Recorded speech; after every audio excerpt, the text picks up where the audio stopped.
Halina nga pagpatuloy na nga natin ang ating cooking show. Dahil ako na nga ang titira ng spaghetti eh. At dahil nga restricted na tayo dahil sa paggamit ng music, ay bay pagtyagaan nyo na ang boses ko. At dahil wala na kayong magagawa dahil manunood din naman kayo, kaya pagtyagaan nyo na to.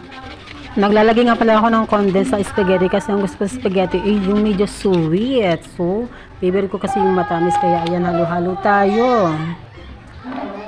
At dahil nga creamy na siya, ayan, ilagay na natin ang ating pasta.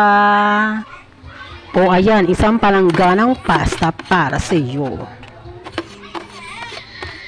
O ayan, tak, tak, tak, tak. O kaya naman, kukuha muna ako ng isa pang panghalo dahil hindi ko siya mahahalo ng isa lang. O kaya ayan, halo, halo, halo, halo.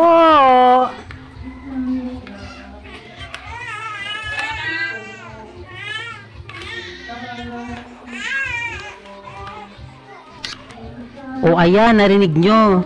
Pati yung baby umiiyak na. Kasi nga gusto nyo matikman yung spaghetti ko. Kasi nga sweet ito. O, diba?